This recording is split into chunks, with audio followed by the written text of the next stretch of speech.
আসসালামু আলাইকুম everyone, welcome to my channel enjoy life. আশা করি আপনারা সবাই অনেক ভালো আছেন।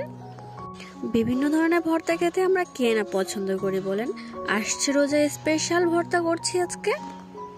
যখন মাছ মাংস খেতে খেতে একঘেয়েমি লাগে তখন এই ধরনের একটা রেসিপি করে দেখুন, আপনার অনেক ভালো লাগবে। সিম্পল এই রেসিপিটা অল্প সময়ে অল্প উপকরণে আপনি যখন তখন বানিয়ে ফেলতে পারবেন ঝটপট। আর কথা বাড়াবো না, চলুন তবে স্টার্ট করি। প্রথমে নিয়ে নিলাম ধনিয়া পাতা। এই ধনিয়া পাতাগুলোকে খুব ভালো করে বেছে নিয়েছি। ধনিয়া পাতার গোড়ায় যে শক্ত ডালটা থাকে সেই ডালটাকে আমি বাদ দিয়ে দিয়েছি। এ পর্যায়ে অনেকটা পরিমাণে পানি দিয়ে দিলাম। পানিটা দিয়ে খুব ভালো করে পরিষ্কার করে নিতে হবে। বেশ কয়েকবার পরিষ্কার করতে হবে, 2 থেকে 3 বার। পরিষ্কার করা হয়ে গেছে অলরেডি। অন্য একটা পাত্রে তুলে নিচ্ছি আমি।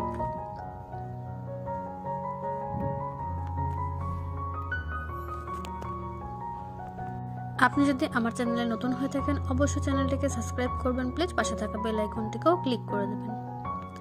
এরপরে নিয়ে নিচ্ছি কাঁচামরিচ কুচি, রসুন আস্ত কোয়া এবং পেঁয়াজ কুচি। চুলায় একটা প্যান বসিয়ে দিলাম। প্যানটা একটু গরম হওয়ার পরেই দিয়ে দেবো কিছুটা পরিমাণে তেল। এখানে আমি সরিষার তেল ব্যবহার করছি।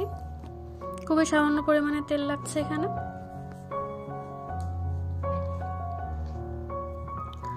তেলটা গরম হওয়ার পরে দিয়ে দিচ্ছি পেঁয়াজ, রসুন আর কাঁচামরিচ কুচি। এটাকে হালকা টেলে নিতে হবে।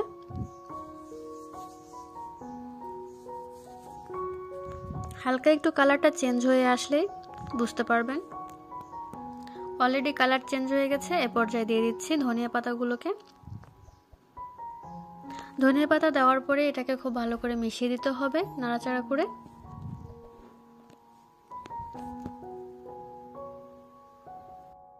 বেশ কিছুটা সময় ধরে এভাবে কড়াইতে হালকা আঁচে টেলে নিতে হবে।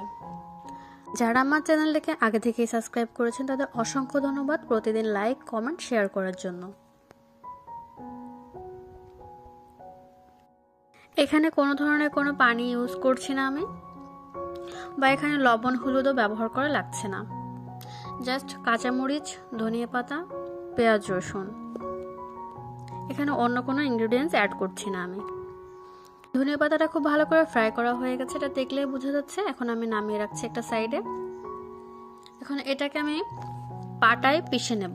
আপনারা চাইলে ব্লেন্ডারে ব্লেন্ড করতে পারেন, বাট পাটায় বাটলে খুব বেশি মজাদার হয় ভর্তাটি। আমি পাটায় বেটে নিয়ে চলে এসেছি। খুব মিহি করে বাটতে হবে। এখানে মাঝখানে একটু জায়গা করছি সরিষার তেল দেওয়ার জন্য। কিছুটা পরিমাণে লবণ অ্যাড করে দিচ্ছি, যেহেতু আমরা আগে লবণ দেইনি এজন্য সামান্য পরিমাণে লবণ অ্যাড করছি। এর মাঝে দিয়ে দেবো সামান্য একটু পরিমাণে সরিষার তেল। কাঁচা এই সরিষার তেল ভর্তার টেস্ট অনেকটা বাড়িয়ে দেয়। এরপর লবণ আর সরিষার তেল দিয়ে খুব ভালো করে মেখে নিলে ভর্তাটা একদম তৈরি হয়ে যাবে। আশা করি আমার চ্যানেলের ভিডিওগুলো আপনাদের অনেক ভালো লাগে। আর যদি ভালো লেগে থাকে অবশ্যই লাইক, কমেন্ট, শেয়ার করবেন প্লিজ।